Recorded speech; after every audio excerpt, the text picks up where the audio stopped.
Puji nama Tuhan, shalom saudara.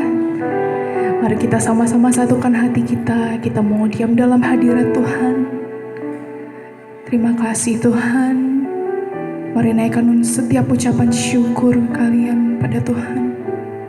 Kami bersyukur Tuhan buat pagi hari yang indah ini Tuhan. Kami masih merasakan Tuhan betapa baiknya Engkau Tuhan di hidup kami. Betapa dahsyatnya Tuhan Engkau Tuhan berperkara Tuhan atas hidup kami. Terima kasih Yesus. Terima kasih Tuhan. Biarlah Tuhan kami mau memuji-Mu Tuhan. Setiap persembahan kami, pujian kami Tuhan untuk Engkau Tuhan. Sebagai bentuk Tuhan bahwa kami sangat mengasihi Engkau Tuhan. Bahwa kami Tuhan sangat bersyukur Tuhan. Karena kami punya Allah yang hidup seperti Engkau Tuhan. Terima kasih Tuhan, terima kasih. Glory, haleluya Yesus, haleluya. Syukur, syukur Tuhan. Terpujilah nama-Mu Tuhan. Kau Raja di atas segala Raja Tuhan. Allah yang layak kami tinggikan Tuhan. Kau Allah yang layak kami sembah Tuhan. Terima kasih Tuhan, terima kasih. Kami bersyukur.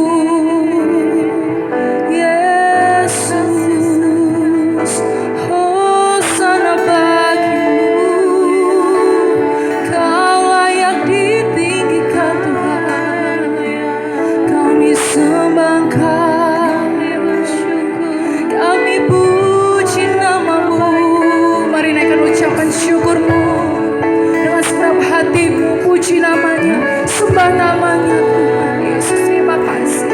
Glory Yesus, ini rasa syukurku Tuhan, ini penyembahanku. Terimalah Yesus, glory, haleluya. Biar hadirat-Mu turun Tuhan atas kami Tuhan, memulihkan setiap kami, menjamah setiap kami Tuhan. Terima kasih Tuhan. Glory, sebab Kau Allah yang hidup, Kau Allah yang baik. Sungguh kami rasakan kasih-Mu Tuhan, menjamah setiap kami Tuhan. Glory Yesus, ini penyembahan kami Tuhan, sebagai tanda bahwa kami sangat mengandalkan Engkau Tuhan dalam hidup kami Yesus. Syukur, haleluya. Hosana bagi-Mu Tuhan. We praise you Lord Jesus. Ini hati kami Tuhan, selidiki kami Yesus. Terima kasih Tuhan. Glory.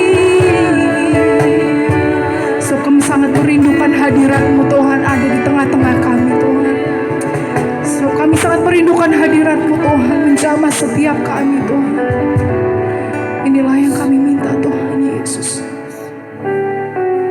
Biar Engkau Tuhan ada Tuhan untuk kami Yesus. Glory, haleluya Yesus. Yesus Tuhan. Yesus. Satu hal yang ku rindu. Amin Tuhan. Berdiam di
di pelataran-Mu Yesus. Di pelataran-Mu, daripada 1000 hari di tempat lain. Berkatakan dengan iman memuji-Mu Tuhan. Memuji-Mu, menyembah-Mu, Kaulah yang hidup dan menikmati semua kemurahan-Mu. Mari dengan sungguh-sungguh katakan, Yesus, Kaulah pribadi. Satu hari di pelataran-Mu, Yesus, daripada 1000 hari di tempat lain. Kami puji Kau, kami sembah Kau Tuhan. Kau memuji-Mu, menyembah-Mu, Kaulah yang hidup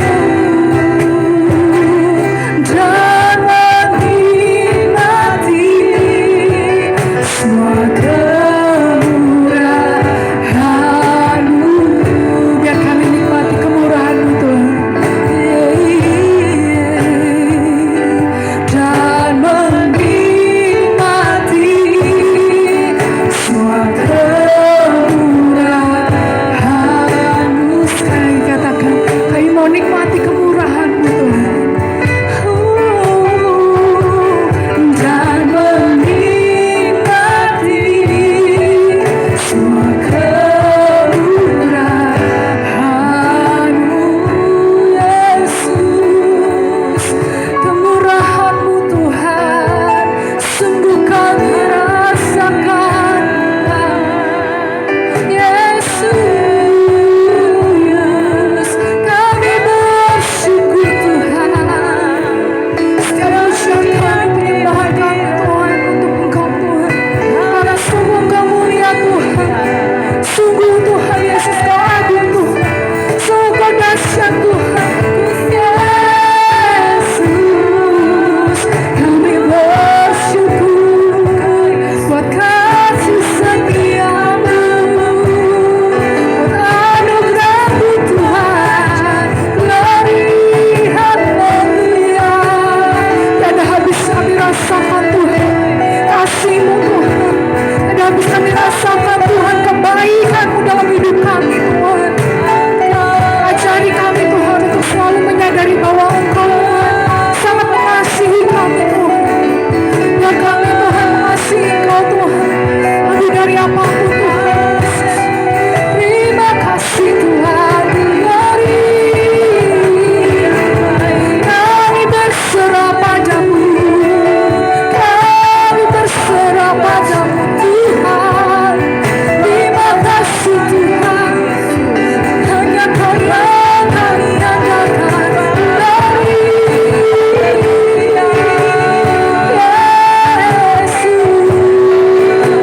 Yesus. Hosana bagi-Mu Tuhan. Hosana bagi-Mu Tuhan. Terima kasih Tuhan. Glory. Yesus. Terima kasih Tuhan. Terima kasih Tuhan Yesus. Haleluya. Yes Tuhan. Ini pujian kami Tuhan. Kami bersyukur pada-Mu Tuhan Yesus. Ku nyanyi Hosana bagi Rajaku yang duduk di tahta. Aku muliakan dan ku agungkan, Kau layak disembah. Mari nyanyi bersama-sama. Hosana bagi nama-Mu Tuhan. Ku nyanyi Hosana bagi Rajaku yang duduk di tanah. Aku muliakan dan ku agungkan, amin. Kau layak disembah. Mari dengan sungguh-sungguh katakan, nyanyikan puji Hosana. Ku nyanyi Hosana bagi-Mu Tuhan, Rajaku yang amin. Yesus di tahta. Aku muliakan dan ku agung, Kau layak disembah Tuhan. Mari katakan dengan imanmu, ku nyanyi Hosana, ku nyanyi Hosana. Mari sama-sama katakan, bagi Raja, sebab Engkau Raja kami Tuhan, yang layak kami puji, yang layak kami sembah Tuhan. Aku muliakan dan ku agungkan, Kau layak disembah Yesus. Ku nyanyi Hosana bagi-Mu Tuhan,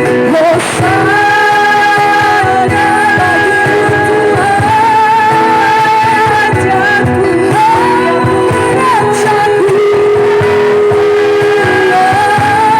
Aku muliakan dan ku agungkan, Kau layak disembah. Mari yang percaya katakan lebih sungguh lagi. Ku nyanyi Hosana, ku nyanyi Hosana bagi Raja, bagi Rajaku yang duduk di tahta. Aku muliakan dan ku agung, sebab Engkau disembah Tuhan. Disembah Kau layak disembah. Katakan Kau layak Tuhan, Kau layak disembah.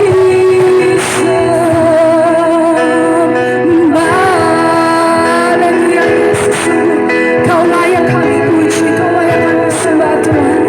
Terima kasih Tuhan, terima kasih Yesus. Yesus, terima kasih Tuhan. Biar Engkau siapkan setiap hati kami Tuhan, seperti tanah yang subur Tuhan, yang siap ditanami oleh firman-Mu Tuhan. Biar benih itu semakin tumbuh Tuhan di hati kami Tuhan. Mari Tuhan Yesus, Kau jamah Tuhan setiap hati kami, pikiran kami. Bukakan setiap telinga kami Tuhan untuk mendengarkan firman-Mu Tuhan, supaya setiap pesan dari hati-Mu Tuhan tersampai Tuhan di dalam setiap hati kami Tuhan. Terima kasih Tuhan Yesus. Terima kasih Tuhan, sebab kami perlukan Engkau Tuhan, lebih dari apapun Tuhan di dunia ini Tuhan. Biar kami Tuhan selalu haus dan lapar Tuhan, menanti-nantikan janji-Mu Tuhan. Kami haus dan lapar Tuhan, mencari wajah-Mu Tuhan dalam hidup kami Tuhan. Yes Tuhan Yesus, terima kasih Tuhan. Haleluya, haleluya Yesus. Ku perlu Engkau Yesus, haus jiwaku menantikan-Mu. Amin Tuhan. Ku percaya Kau penuh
Sebab Engkau Allah yang tidak bisa tergantikan oleh apapun juga Tuhan. Biarlah hati kami terus mengagumi-Mu Tuhan. Sebab tidak pernah ada Tuhan yang mengasihi kami seperti yang Kau perbuat dalam hidup kami.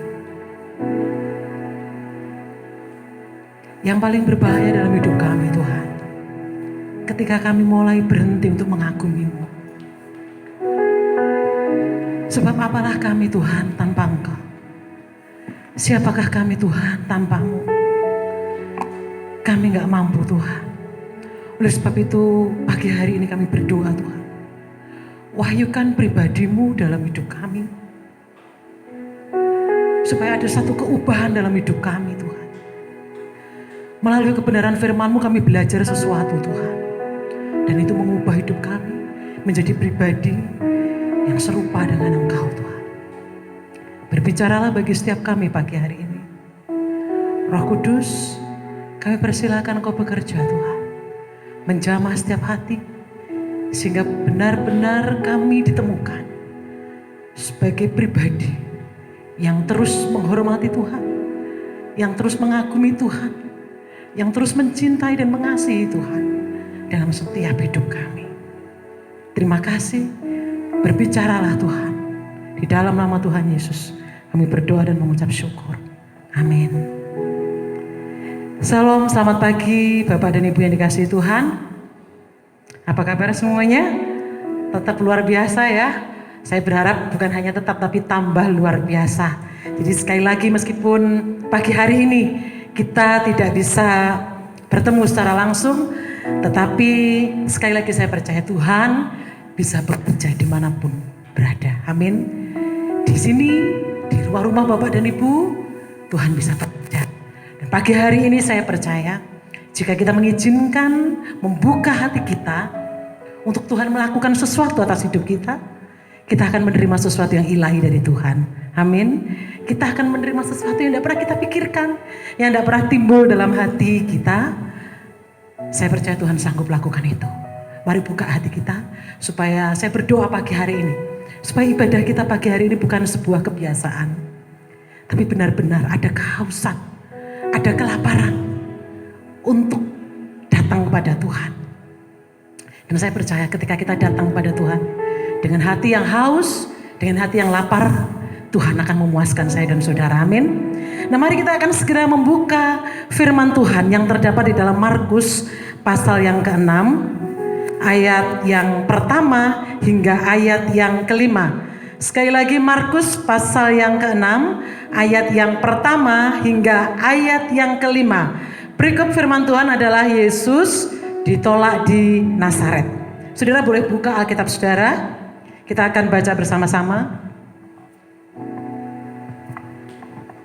Sekali lagi Markus pasal 6 ayat 1 sampai dengan ayat yang kelima. Kemudian Yesus berangkat dari situ dan tiba di tempat asalnya. Sedang murid-muridnya mengikuti dia. Pada hari Sabat ia mulai mengajar di rumah ibadat. Dan jemaat yang besar takjub ketika mendengar dia dan mereka berkata, dari mana diperolehnya semuanya itu? Hikmat apa pulakah yang diberikan kepadanya? Dan mujizat-mujizat yang demikian bagaimanakah dapat diadakan oleh tangannya? Bukankah ia ini tukang kayu, anak Maria, saudara Yakobus, Yoses, Yudas, dan Simon? Dan bukankah saudara-saudaranya yang perempuan ada bersama kita? Lalu mereka kecewa dan menolak dia. Maka Yesus berkata kepada mereka, seorang nabi dihormati di mana-mana kecuali di tempat asalnya sendiri, di antara kaum keluarganya dan di rumahnya. Ayat yang kelima, ia tidak dapat mengadakan satu mujizat pun di sana, kecuali menyembuhkan beberapa orang sakit dengan meletakkan tangannya atas mereka. Nah Bapak dan Ibu, kita sudah membaca firman Tuhan pada pagi hari ini yang terdapat dalam Markus pasal 6 ayat yang pertama hingga ayat yang kelima. Nah seperti yang saya katakan tadi bahwa perikop firman Tuhan, Yesus ditolak di Nazaret. Nazaret itu adalah tempat asal Yesus. Memang Yesus dilahirkan di Bethlehem, ya, tetapi Yesus besar di Nazaret. Jadi pada waktu itu, pada waktu Maria mengandung Yesus, hendak melahirkan Yesus, Kaisar Agustus itu mengadakan sensus yang mengharuskan setiap orang kembali ke daerahnya masing-masing. Nah, Yusuf itu berasal dari Bethlehem. Sehingga akhirnya mereka pada waktu mau melahirkan Yesus, Maria dan Yusuf kembali di Bethlehem. Dan setelah melahirkan Yesus, kemudian mereka kembali lagi di Nazaret. Itu sebabnya Yesus disebut Yesus dari Nazaret. Ya, karena Yesus besar di situ. Di Bethlehem hanya nunut lahir saja. Seperti suami saya, saudara. Suami saya itu dikatakan kan Pak Yance dari mana? Sulawesi. Padahal lahirnya di mana? Magetan. Kan seperti itu ya. Tapi di Magetan cuma nunut lahir saja. Sebentar, hanya waktu sebentar. Tapi setelah itu dia besar di Sulawesi. Sehingga kalau ditanya Pak Yance dari mana? Sulawesi. Seperti itu. Nah, Yesus juga begitu ya. Dia dari Nazaret. Ya, karena memang dibesarkan di sana. Nah, Bapak dan Ibu, coba kita perhatikan ayat yang kelima. Di situ dikatakan, ia tidak dapat mengadakan satu mujizat pun di sana. Ini kan sesuatu yang aneh, saudara. Di tempat asalnya, di Nazaret, ia nggak bisa mengadakan mujizat apapun di sana, dikatakan firman Tuhan.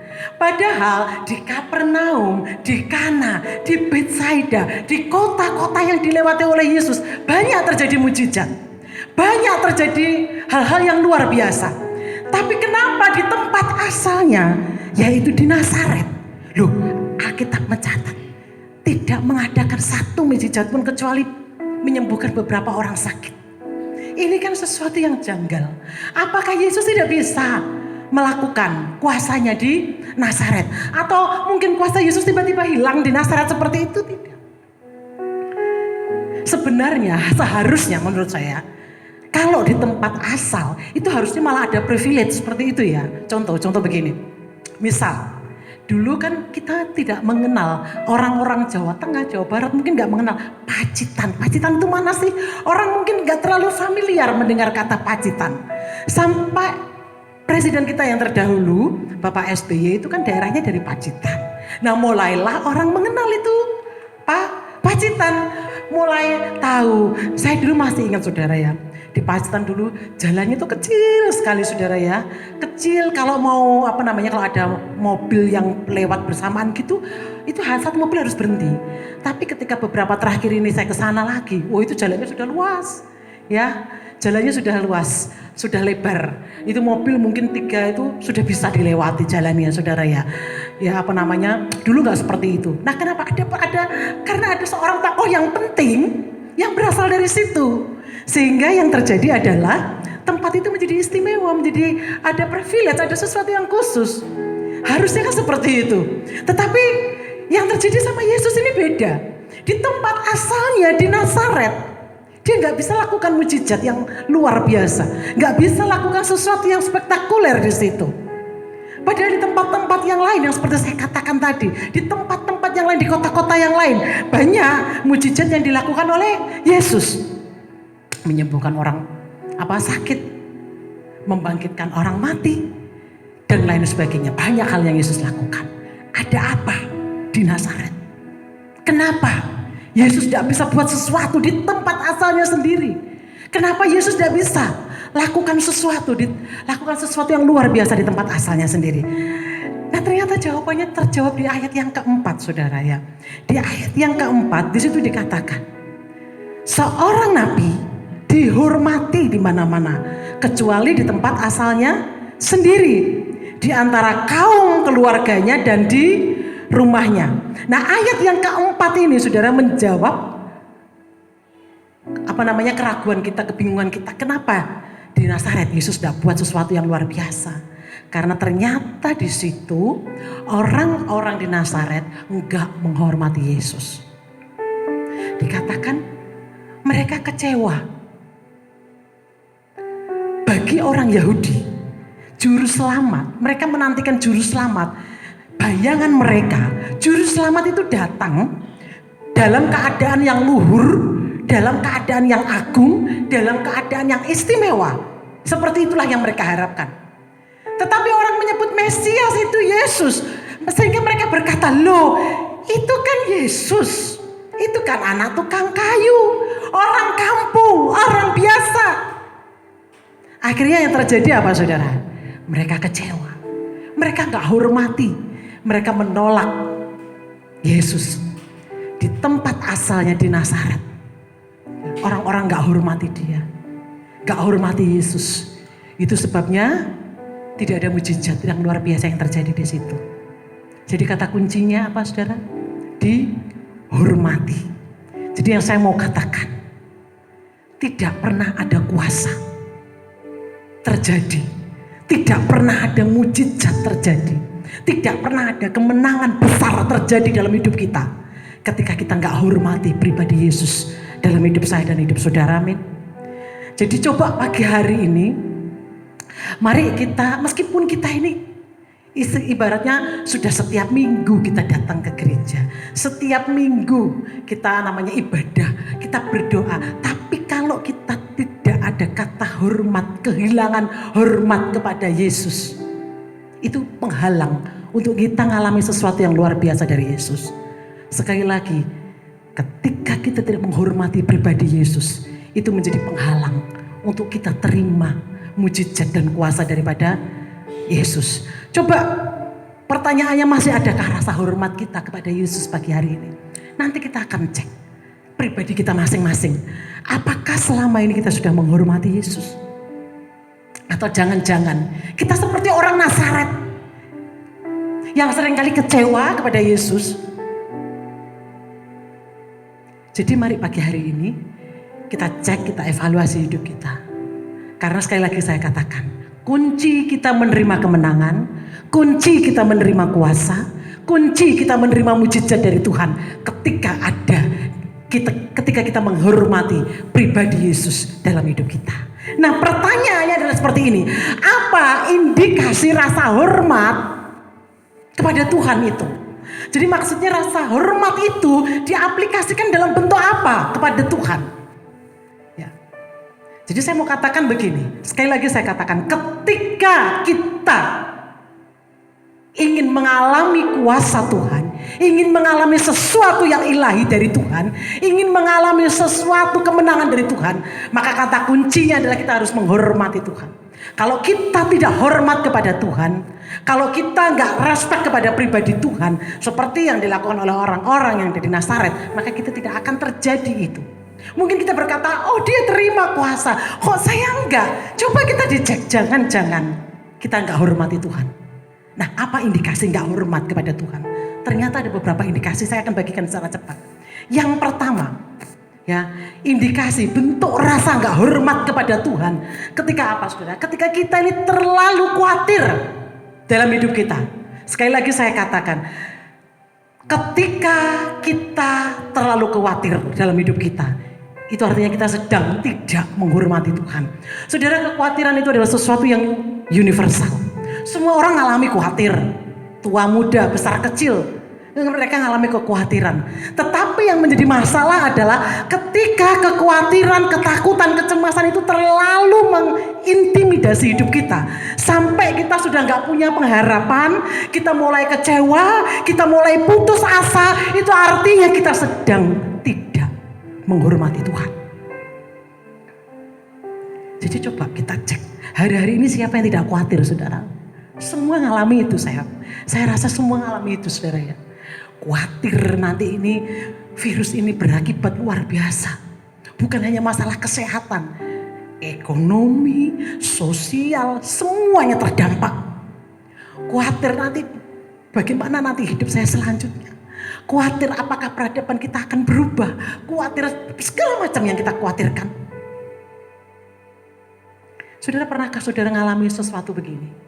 Saya percaya begini, setiap orang pasti dalam hidupnya tuh pernah ngalami masalah yang berat, persoalan yang berat.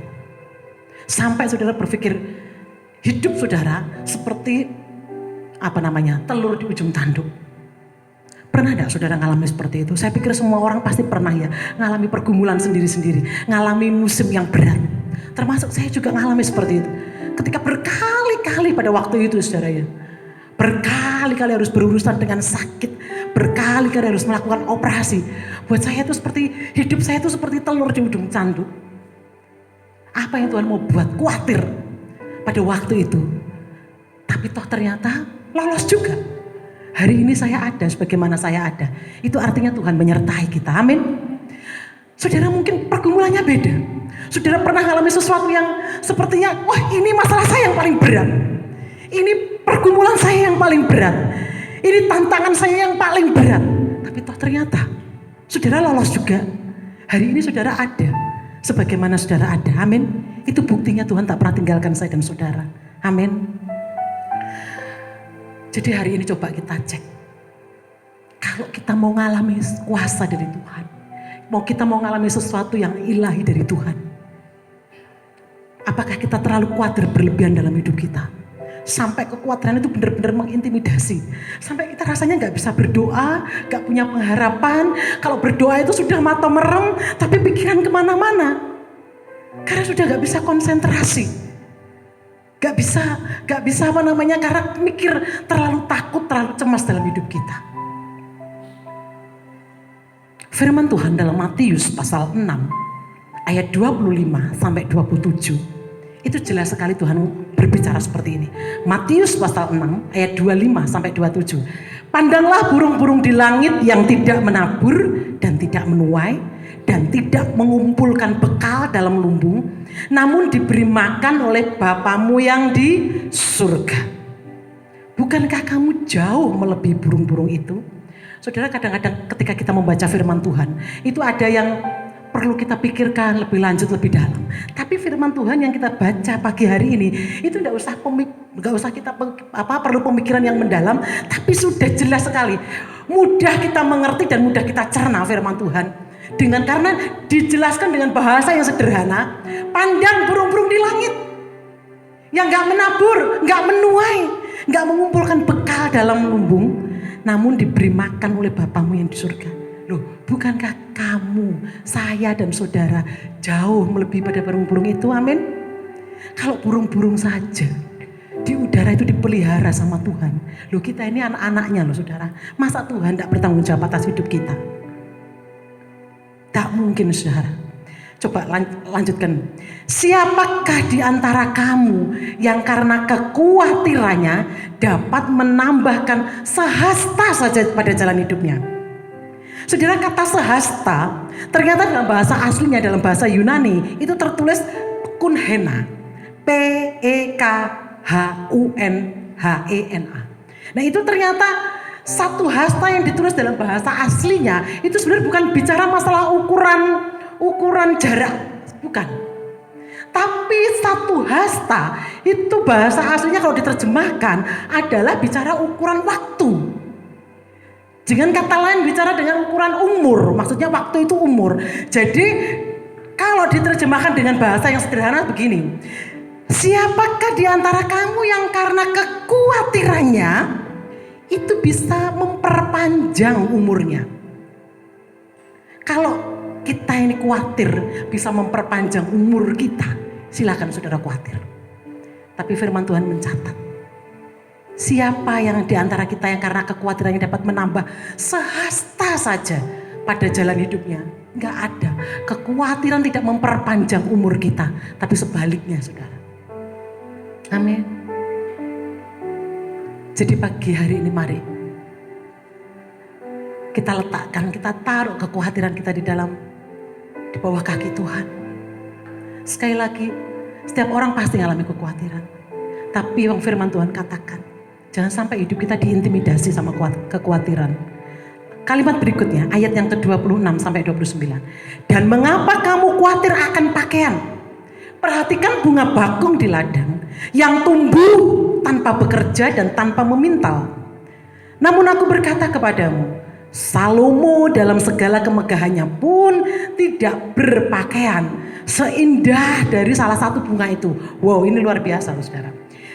Di sini dikatakan bunga bakung, tapi sebenarnya kalau menurut sebuah literatur saudara, itu sebenarnya itu bunga yang dimaksudkan di sini kemungkinan besar itu adalah bunga anemon. tulisannya anemone seperti itu ya. Itu banyak sekali tumbuh di lereng gunung yang pada bulan Februari dan Maret biasanya itu apa? Mekar. Itu banyak di daerah Palestina sana, banyak pada waktu itu. Ya, jadi dan warnanya itu cantik sekali, ungu. Ya, warnanya itu ungu melukiskan pakaian kebesaran seorang raja. Makanya Tuhan membandingkan dengan siapa? Salomo. Salomo itu gak tanggung-tanggung kalau Tuhan bandingkan itu, saudara ya. Salomo itu dikatakan sebagai seorang raja yang luar biasa, yang sebelum dan sesudah dia gak ada yang seperti Salomo. Kekayaannya, hikmatnya. Sampai Ratu Sheba aja. Namanya ratu, pasti dia juga sudah kaya raya, saya yakin itu. Tapi ketika berada di dalam istana apa? Salomo, kagum, heran melihat apa yang ada di dalam istana Salomo. Jadi bisa dilukiskan betapa luar biasa, betapa kaya, betapa kemegahan daripada Salomo, keindahan istananya luar biasa, tidak tertandingi. Karena dikatakan sebelum dan sesudah Salomo gak ada yang seperti itu. Tapi Tuhan katakan Salomo dengan segala kemegahannya tidak melebihi daripada bunga bakung itu. Bukankah ini sesuatu yang luar biasa buat kita, saudara? Dengan kata lain, Tuhan tuh menjamin anak-anaknya untuk melepaskan segala kekhawatiran, untuk melepaskan segala ketakutan, untuk melepaskan segala kecemasan kita. Seorang pakar ahli onkologi itu mengatakan begini dalam sebuah tulisannya. Di dalam tubuh manusia itu ada sel atau benih sel yang bisa menjadi liar, bisa menjadi tidak beraturan, dan bisa menjadi ganas ketika dipicu sesuatu. Dan pemicu yang paling membuat sel itu bertumbuh dengan ganas dan liar, ternyata 90% itu adalah kekhawatiran, ketakutan, kecemasan. Dan 10% itu dari makanan. Jadi betapa berbahaya kekhawatiran itu dalam hidup kita. Itu mempengaruhi sel yang ada di dalam tubuh kita, saudara ya. Kalau kita terlalu khawatir, terlalu cemas, itu sel-sel benih sel yang ada di tubuh kita, itu bisa berubah menjadi tidak beraturan, liar dan ganas. Bahkan ada lagi pakar imunologi, Leonard Celebres, mengatakan kekhawatiran itu menurunkan kadar limfosit atau sel darah putih dalam hidup kita, dalam tubuh kita maksud saya. Jadi sekali lagi, kekhawatiran itu menurunkan kadar limfosit atau sel darah putih. Nah, padahal sel darah putih atau limfosit itu diperlukan untuk melawan infeksi atau melawan virus. Nah, kalau khawatir terus menerus, ya bagaimana imun kita menjadi kuat? Makanya seringkali kan kita terus Bapak Gembala seringkali mengatakan, ayo hati yang gembira, hati yang gembira.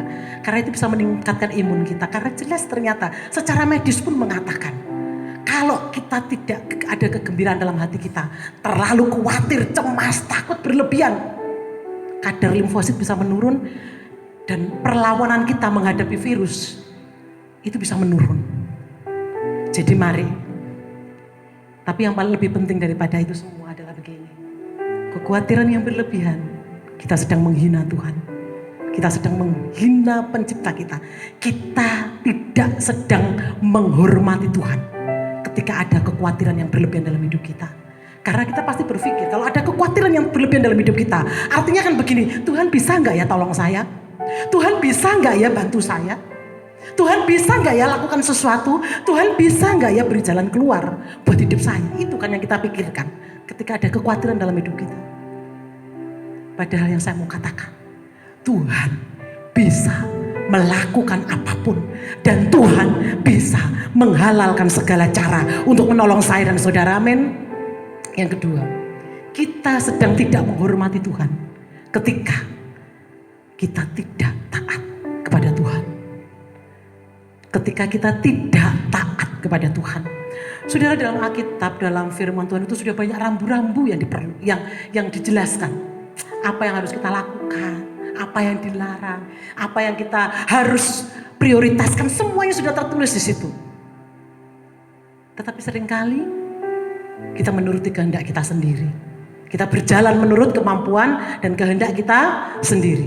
Kita gak taat terhadap apa yang sudah rambu-rambu yang sudah diberikan oleh Tuhan. Dan saya mau katakan, kalau kita sedang tidak taat, saudara, itu sedang tidak menghormati Tuhan. Dan ketidaktaatan itu selalu ada konsekuensinya, saudara. Selalu ada konsekuensinya. Jadi kalau Tuhan berikan rambu-rambu, itu harus ditaati. Ya, bukan untuk dilanggar. Kan kalau kita ada rambu-rambu di jalan seperti itu ya saudara, itu untuk ditaati. Tapi kadang-kadang banyak ya, ada rambu-rambu itu untuk disiasati ya hari-hari ini ya. Untuk disiasati, contoh, kalau yang gampang aja, yang gampang. Traffic light itu ya saudara ya, merah berhenti, hijau jalan, kuning kan harusnya apa saudara? Pelan-pelan kan ya, siap-siap untuk berhenti, enggak disiasati malah kenceng kalau kuning itu saudara ya. Saya perhatikan tuh seperti itu, malah digaspol kalau kuning ya. Setahu saya malah seperti itu ya. Nah, jadi peraturan itu sebenarnya untuk ditaati.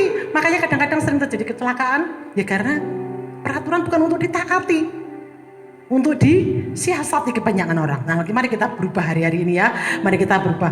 Nah, contohnya seperti gini. Kalau kita nggak taat artinya kita nggak menghormati Tuhan. Contoh, anak-anak. Kalau anak kita kasih tahu, nah jangan begini, nanti kamu nggak boleh begini, nanti akibatnya bisa begini. Sekali dua kali, ya, sekali dua kali. Kalau setiap kali kita ngomong, setiap kali kita memberi nasihat gak ditaati, itu artinya anak kita menghormati kita enggak? Enggak, saudara. Mau dikasih tahu bolak-balik kok, dikasih tahu berkali-kali kok, begitu terus. Lama-lama kan kita jengkel. Nah demikian pula. Kalau kita nggak taat kepada Tuhan, Tuhan sudah kasih rambu-rambu dalam hidup kita. Tuhan sudah jelas sekali kasih rambu-rambu. Tapi kalau kita nggak taat, itu artinya kita sedang tidak menghormati Tuhan. Dan dengar baik-baik, setiap ketidaktaatan kita, itu ada konsekuensinya. Contoh keluarga Imam Eli yang di dalam Alkitab yang ada di Silo, yang ada di dalam firman Tuhan. Saudara nanti bisa baca kisah keluarga Imam Eli bersama dengan dua anaknya yang bernama Hofni dan Pinehas. Mereka imam Tuhan. Harusnya menjadi teladan buat orang lain hidupnya. Tetapi yang terjadi adalah apa? Mereka itu tamak, loba, rakus.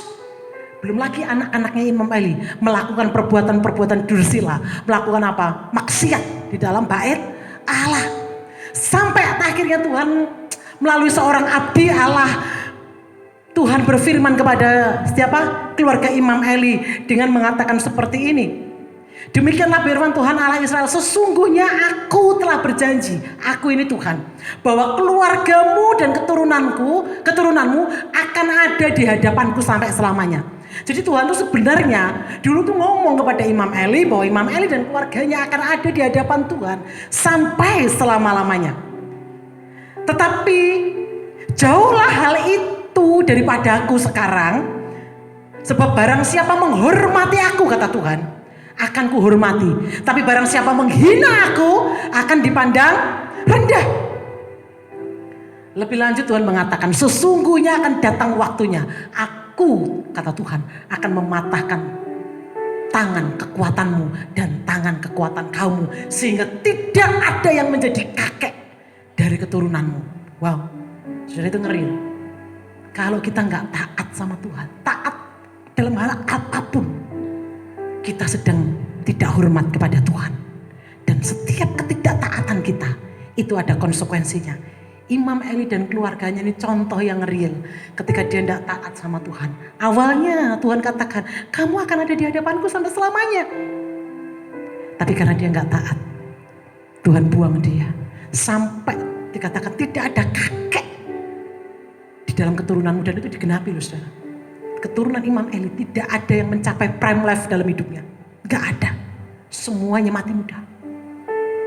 Gak ada yang menjadi kakek dalam hidupnya. Jadi mari hari ini kita taat apa yang Tuhan perintahkan. Jangan pilih-pilih saudara. Yang enak ditaati, yang gak enak gak ditaati. Kadang kan kita seperti itu kecenderungannya. Yang enak ditaati, yang gak enak enggak. Ya, yang menguntungkan ditaati, yang gampang ditaati, yang sulit enggak. Ketika kita lakukan itu, kita sedang tidak menghormati Tuhan. Dan saya mau katakan, jangan berharap kuasa dan anugerah Tuhan dan mujizat Tuhan kalau kita sedang tidak menghormati Tuhan. Amin. Yang ketiga, kita sedang tidak menghormati Tuhan ketika tidak melibatkan Tuhan. Ingat, ketika tidak melibatkan Tuhan. Tuhan tuh pengen banget, ya saudara, dilibatkan dalam hidup kita. Contoh sederhana aja gini. Kalau kita sedang tidak melibatkan Tuhan, hal sederhana saja yang kita lakukan setiap hari. Bangun tidur, coba kita cek. Apa yang saudara dan saya lakukan? Apakah bangun tidur, wah hari ini pesanan saya banyak, saya harus cepat-cepat kerja. Banyak hal yang harus saya lakukan. Kemudian kita cepat-cepat bangun dan melakukan aktivitas kita. Tanpa kita datang dulu kepada Tuhan. Tanpa kita ngomong sama Tuhan. Tuhan, saya perlu Engkau untuk melewati hari ini. Karena tanpa Tuhan saya nggak bisa. Pernah kita datang kepada Tuhan seperti itu? Di tengah-tengah kesibukan kita. Seringkali kita abaikan Tuhan. Kita nggak libatkan Tuhan. Seringkali kita kan ngomong, Tuhan, aku mau berjalan Tuhan, aku mau melakukan ini, mau melakukan itu. Tapi kita nggak maksudnya gini, nggak sungguh-sungguh minta bimbingan Tuhan. Pertolongan Tuhan dalam hidup kita. Jadi ayo saudara, kita belajar. Kalau kita, contoh sederhana seperti yang saya katakan tadi. Bangun tidur, coba cek hidup kita. Apakah kita sudah libatkan Tuhan? Sebelum kita melakukan aktivitas kita, datang gak sama Tuhan? Pernah gak kita menyerahkan hidup kita? Tuhan, ini hidup saya sepanjang hari ini, tolong saya. Tanpa Tuhan saya gak mampu. Itu sebabnya Musa pernah berkata, bilang kau tidak besertaku, jangan suruh saya berjalan. Musa pernah katakan itu. Ketika Tuhan ngomong, aku gak akan menyertai kau lagi karena saking keselnya, tak kirim malaikatku saja ya. Engkau dipimpin malaikatku. Tapi Musa ngomong, jangan suruh saya pergi kalau engkau tidak membimbing aku. Kenapa tuh Tuhan tuh kok mau dilibatkan? Tuhan kok mau pengen banget dilibatkan? Bukannya Tuhan tuh kepo atau Tuhan tuh sok tahu dalam hidup kita, bukan. Tapi karena begini, Tuhan itu tahu sampai sejauh mana kelemahan kita. Sejauh mana kekuatan kita, Tuhan itu tahu saudara. Makanya dia mau dilibatkan supaya Tuhan bisa tolong saya dan saudara, amin. Sekali lagi saya katakan, Tuhan mau dilibatkan dalam hidup kita. Karena Tuhan tahu sampai sejauh mana kekuatan kita, amin. Untuk mengerti 1-2 detik ke depan saja kita gak mampu saudara. Gak mampu. Bagaimana kita bisa berjalan tanpa Tuhan? Itu sebabnya ayo kita belajar. Berserah, menyerahkan hidup kita sama Tuhan. Melibatkan Tuhan. Karena sekali lagi saya katakan, Tuhan mau dilibatkan karena Tuhan tahu banget sampai sejauh mana kekuatan. Dia tahu kekurangan kita persis. Makanya kalau dia dilibatkan, dia akan topang. Dia akan tolong saya dan saudara, amin. Firman Tuhan kan mengatakan, banyaklah rancangan dalam hati manusia, tapi keputusan Tuhan yang terlaksana, amin. Jadi ayo, kita libatkan Tuhan dalam hidup kita. Hal-hal sederhana, mulai dari bangun tidur. Ayo, ajak Tuhan untuk berjalan bersama-sama. Kita mau melekat bersama-sama dengan Tuhan. Amin. Sekali lagi, yang pertama tadi kita sedang tidak menghormati Tuhan. Ketika apa? Kita khawatir. Yang kedua, ketika kita apa? Tidak taat. Yang ketiga, ketika kita apa saudara? Yang ketiga, tidak melibatkan Tuhan. Terakhir, kita sedang tidak menghormati Tuhan. Ketika apa saudara? Ketika kita bersungut-sungut dalam kehidupan. Bersungut-sungut dalam kehidupan. Nah saudara, dalam bahasa aslinya, kata bersungut-sungut, itu kan sering kita baca dalam Alkitab itu pada waktu bangsa Israel itu ada di dalam padang gurun. Seperti itu ya. Dikatakan sering banget bersungut-sungut. Nah dalam bahasa aslinya, bahasa Yunaninya bersungut-sungut itu gungso. Sementara dalam bahasa Ibrani tertulis tekinah. Dan dalam bahasa Inggris versi King James Version, bersungut-sungut itu tertulis grumble. Artinya apa? Mengeluh, menggerutu, mengomel. Ya, ternyata mengeluh, menggerutu, mengomel itu termasuk tindakan tidak menghormati Tuhan. Artinya kita ini gak sepakat dengan apa yang Tuhan lakukan. Jadi sidik-sidik ngeluh, sidik-sidik ngomel, sidik-sidik menggerutu sama Tuhan. Bersungut-sungut sama Tuhan. Saudara mungkin berkata, masa mengeluh tak aja tidak menghormati Tuhan, masa cuma menggerutu itu kan perkara sepele. Tapi dengar baik-baik saudara yang saya mau katakan, bukan masalah sepele. Karena mengeluh ini bangsa Israel terganjal untuk masuk di tanah perjanjian. Jadi sekali lagi, kita kan sering kali saudara ya, ada masalah sedikit ngeluh, ada masalah sedikit ngomel. Jadi Tuhan tuh ada nggak sih? Jadi Tuhan tuh sanggup nggak sih tolong saya? Katanya Tuhan mengasihi saya, mana pertolongannya? Saya sudah berdoa, saya sudah bayar perpuluhan, saya sudah puasa, mana pertolongan Tuhan? Padahal Tuhan itu saudara ngerti banget kapan dia harus bertindak dalam hidup kita, amin. Tuhan tahu kapan waktu yang paling tepat untuk menolong saya dan saudara. Gak pernah terlambat dan gak pernah terlalu cepat yang Tuhan lakukan. Saudara, bangsa Israel itu pada waktu di Mesir, dia itu pengen dibebaskan dari perbudakan. Dan Tuhan melalui Musa menolong mengeluarkan bangsa Israel dari tanah Mesir dan masuk ke tanah perjanjian. Tapi Tuhan tahu kalau nanti langsung dibawa ke tanah perjanjian menghadapi berbagai macam tantangan yang ada di sana, nggak bisa. Menghadapi orang-orang yang tinggi besar di sana, raksasa-raksasa, nggak bisa. Karena mungkin pola pikirnya masih pola pikir Mesir. Makanya Tuhan bawa dulu mereka ke padang gurun dengan maksud, dengan tujuan supaya mereka belajar tentang aku, kata Tuhan. Belajar tentang Tuhan, mengenal siapa Allah Israel, mengenal siapa Tuhan. Padahal saudara tahu di padang gurun Tuhan sudah menyatakan kebaikan demi kebaikan yang luar biasa. Siang hari mereka dipimpin oleh tiang awan supaya nggak kepanasan. Malam hari dipimpin oleh tiang api supaya nggak kedinginan. Mereka makan tiap hari diberi mana? Pengen daging dikirim burung puyuh. Apapun yang mereka perlukan Tuhan sediakan. Tapi masih ngomel terus, menggerutu terus terakhir. Sampai mereka gak bisa masuk ke dalam tanah perjanjian. Dan hanya ke Kaleb dan Yosua. Pada saat di perbatasan Sinai. Di Gunung Sinai dan perbatasan Kanaan. Itu sebuah literatur mengatakan sebenarnya pada saat di daerah itu. Tanah perjanjian itu sudah bisa dilihat. Sudah bisa dilihat, tinggal sejengkal lagi. Tapi di situ mereka kembali menggerutu, kembali bersungut-sungut. Gak puas dengan apa yang Tuhan lakukan. Sampai dikatakan, akhirnya apa di situ saudara? Sampai dikatakan membuat Tuhan murka. Dan api Tuhan menyala-nyala di perkemahan orang Israel. Sampai dikatakan Tuhan murka dan api Tuhan.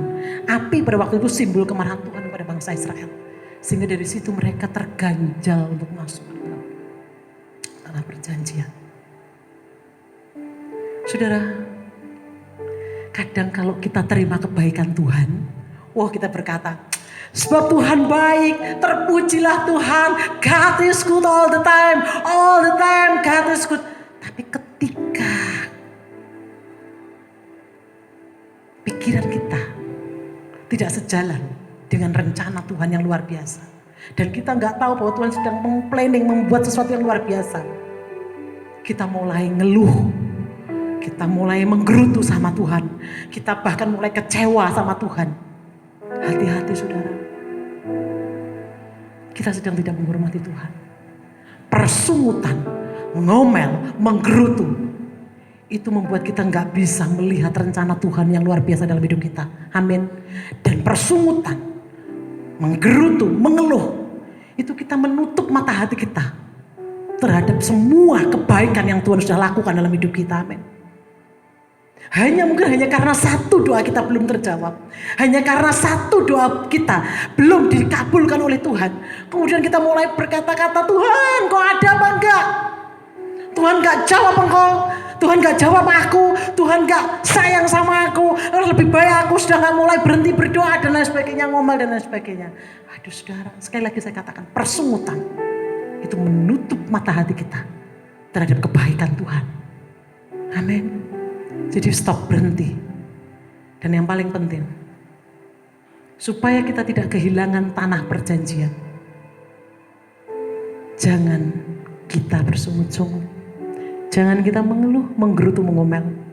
Kalau mungkin harapanmu tidak sesuai dengan apa yang kau harapkan, realita tidak sejalan dengan apa yang kau harapkan, bukan berarti Tuhan tidak peduli dengan engkau. Tapi Tuhan sedang siapkan sesuatu yang lebih ilahi, sesuatu yang lebih luar biasa, sesuatu yang lebih besar dari apa yang kau harapkan dan kau pikirkan. Amin. Sekali lagi di penutup kita pagi hari ini, coba kita cek hidup kita. Kalau kita mau terima kuasa dari Tuhan, mujizat dari Tuhan, pertolongan dari Tuhan, hormati Tuhan. Amin. Hormati Tuhan.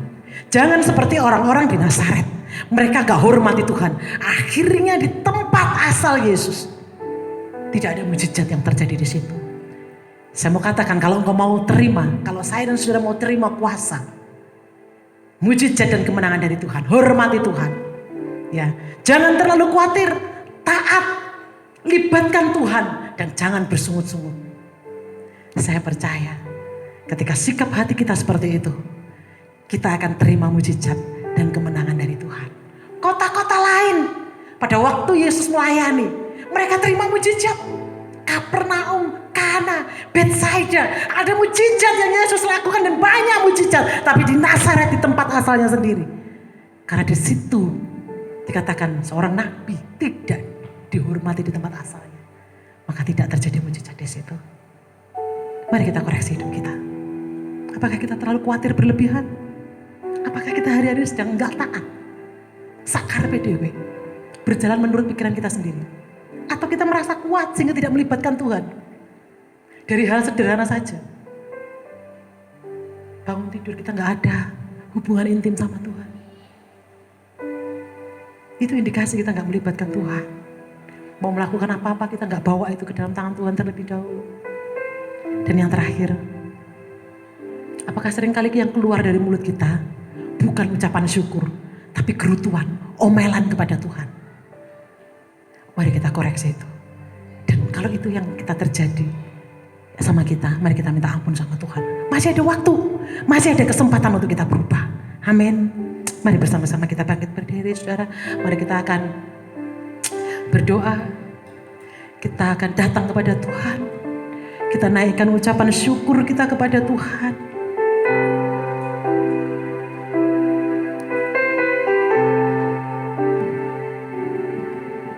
Tuhan, kami mau pagi hari ini untuk mengkoreksi hidup kami, Tuhan. Kami mau koreksi hidup kami, Tuhan. Apakah selama ini, Tuhan, ternyata kami sedang tidak menghormati Engkau? Karena selama ini kami terlalu khawatir dengan hidup kami, dengan apa yang kami makan, minum, pakai. Kami terlalu khawatir dengan itu. Kami khawatir dengan masa depan kami. Kami khawatir dengan hari esok kami. Kami khawatir dengan usaha kami. Kami khawatir dengan pekerjaan kami. Kami khawatir dengan keluarga kami. Dan itu terlalu mengintimidasi kami. Sampai kami kehilangan kepercayaan kepada Tuhan. Ampuni kami. Karena itu artinya kami sedang tidak menghormati Engkau, Tuhan. Atau ternyata kami temukan hari ini, Tuhan, ternyata kami seringkali gak taat sama Tuhan. Kami pilih-pilih di dalam melakukan apa yang Kau mau untuk kami lakukan. Kami hanya mau melakukan yang enak-enak saja menurut daging kami. Ampuni kami, Tuhan. Ampuni. Atau mungkin selama ini kami berjalan dengan kekuatan kami sendiri, Tuhan. Kami gak berjalan bersama-sama dengan Engkau. Kami gak libatkan Engkau dalam hidup kami, Tuhan. Kami merasa bisa, kami merasa mampu. Padahal sesungguhnya tanpa Tuhan, kami gak bisa dan kami gak mampu, Tuhan. Ampuni kami, Tuhan. Kalau kami mengandalkan kekuatan kami. Padahal firman-Mu mengatakan, terkutuklah orang yang mengandalkan kekuatannya sendiri. Tapi diberkatilah orang yang mengandalkan Tuhan, yang melibatkan Tuhan dalam semua area kehidupan. Yang terakhir, Tuhan, ampuni kami. Kalau mungkin selama ini, Tuhan, kami terlalu banyak bersungut-sungut, kami terlalu banyak ngomel, kami terlalu banyak mengeluh kepada Tuhan, protes kepada Tuhan. Padahal sudah terlalu banyak kebaikan yang Tuhan limpahkan dalam hidup kami. Padahal sudah terlalu banyak kebaikan yang Tuhan curahkan dalam hidup kami. Kami gak bisa lihat itu, Tuhan. Karena yang keluar dari kami adalah persungutan. Ampuni kami. Karena itu artinya kami sedang tidak menghormati Engkau. Dan ketika kami tidak menghormati Engkau, Kami gak akan ngalami kuasa Tuhan. Kami gak akan ngalami mujizat Tuhan. Kami gak akan ngalami pertolongan Tuhan. Oleh sebab itu kami minta ampun Tuhan pagi hari ini. Ampuni kami Tuhan. Kalau ternyata kami ditemukan sebagai pribadi yang tidak menghormati Tuhan. Dan kami mau berubah Tuhan. Mulai hari ini. Kami mau berubah. Kami mau hormati Tuhan. Kami mau taruh Tuhan segala kekhawatiran kami ke dalam tangan Tuhan. Kami belajar mempercayai Tuhan. Kami belajar taat kepada Tuhan. Kami libatkan Tuhan dalam kehidupan kami. Dan kami tinggalkan bersungut-sungut. Dan yang keluar dari mulut kami dan hati kami adalah ucapan syukur. Terima kasih Tuhan. Terima kasih.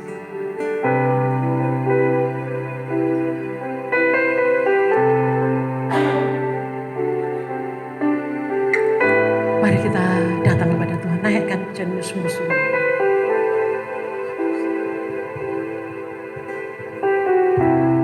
Dengan apa ku membalas kasih-Mu yang ku terima dari-Mu.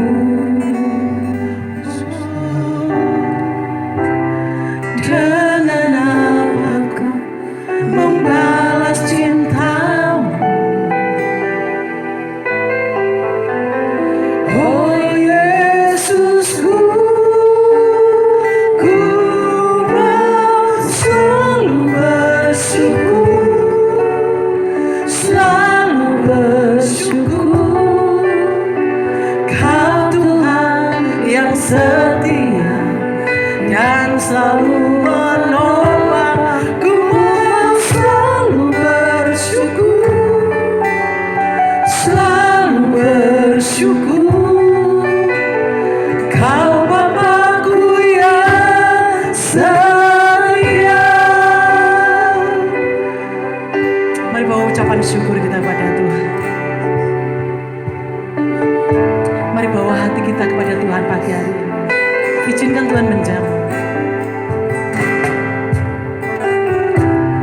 Dengan apa ku membalas kasih-Mu yang kami terima dari-Mu, yang ku terima dari-Mu. Dengan apa ku membalas cinta-Mu. Oh Yesusku, ku mau selalu bersyukur, selalu bersyukur. Kau Tuhan yang setia dan selalu menolong. Ku mau selalu bersyukur, selalu bersyukur. Kau Bapa-Ku yang setia. Ku mau selalu bersyukur. Mari bawa ucapan syukur kita kepada Tuhan. Kami bersyukur buat setiap rencana-Mu Tuhan. Kami bersyukur buat kasih-Mu yang selalu menolong. Ku mau selalu bersyukur, selalu bersyukur.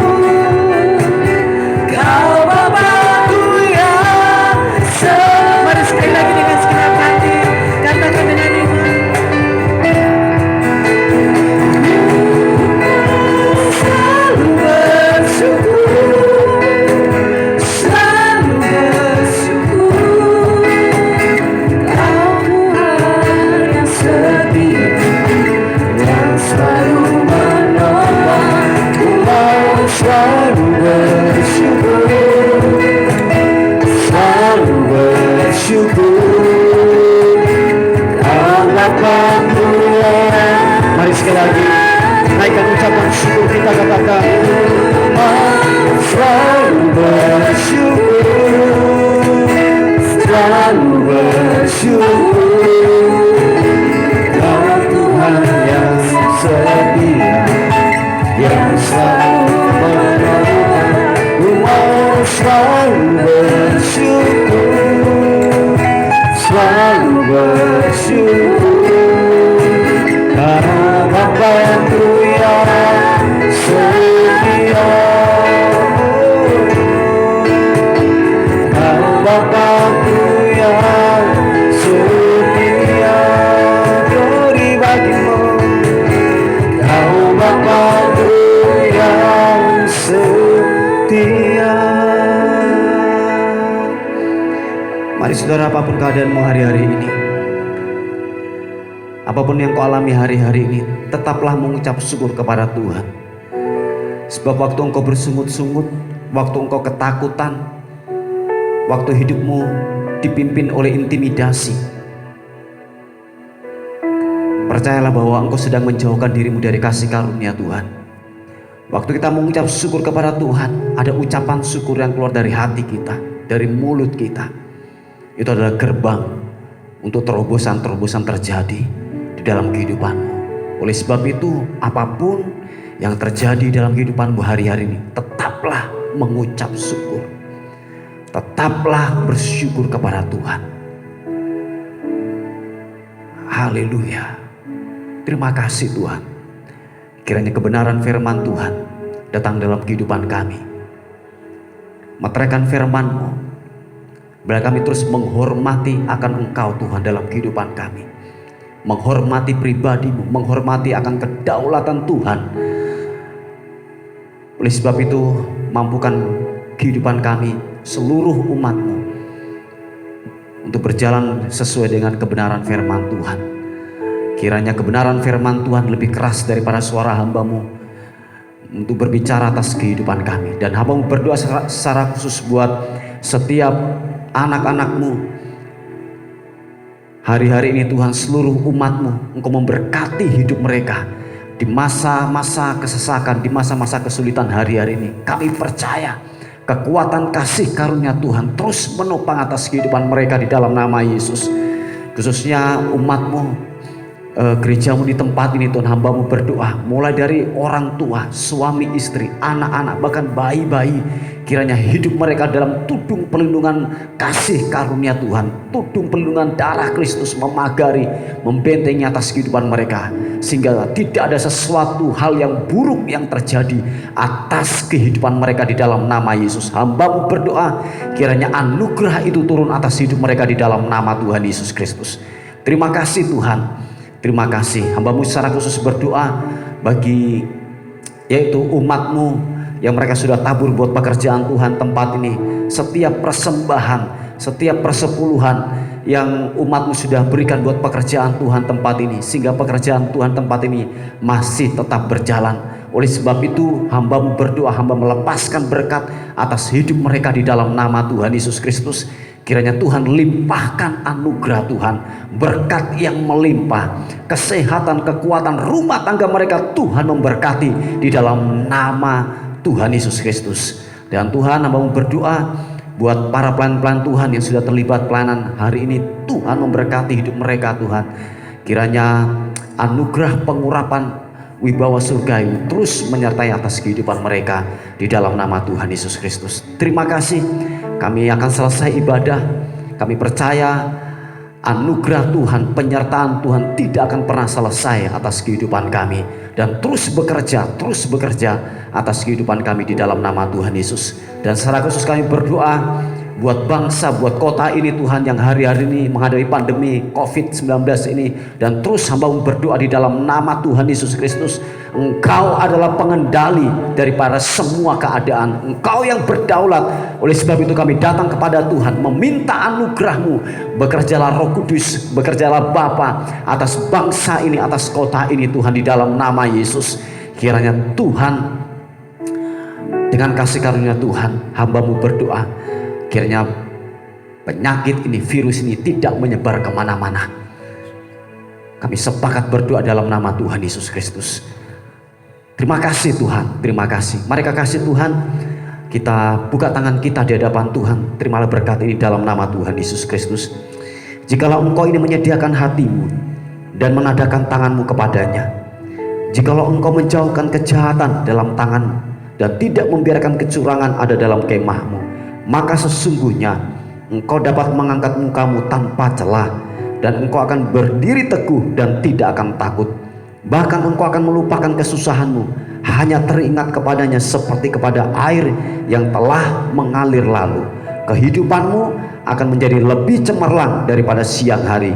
Kegelapan akan menjadi terang seperti pagi hari. Engkau akan merasa aman sebab ada harapan. Kiranya anugerah Tuhan, berkat Tuhan turun atas kehidupanmu, dan cinta kasih, penyertaan Tuhan, perlindungan menyertai engkau mulai hari ini dan sampai selama-lamanya. Diberkati waktu engkau masuk, diberkati waktu engkau keluar, diberkati suamimu, diberkati istrimu, diberkati anak-anakmu, diberkati masa depanmu, bahkan kesehatanmu. Tuhan memberkati engkau, dan apapun yang dikerjakan oleh tanganmu, apapun yang disentuh oleh tanganmu, dibuat berhasil. Anugerah Tuhan menyertai engkau mulai hari ini dan sampai selama-lamanya. Dalam berkat nama Tuhan Yesus yang sudah diberkati Tuhan, sama-sama katakan amin, amin. Puji nama Tuhan. Bapak Ibu yang dikasih oleh Tuhan, tetaplah percaya kepada Tuhan. Oleh sebab itu saya sebagai gembala terus memberitahu kepada kita semuanya, seluruh umat Tuhan, bahwa stay home, tetaplah di rumah, terus bangun mezbah bersama-sama dengan keluarga, terus bersyafaat buat bangsa ini, buat kota ini, supaya virus ini tidak menyebar kemana-mana. Dan jangan lupa tetaplah bersukacita, bergembira. Amin Bapak Ibu. Sebab dikatakan bahwa hati yang gembira adalah obat yang paling manjur. Oleh sebab itu jangan lupa berbahagia. Selamat siang, Tuhan Yesus memberkati kita. Amin.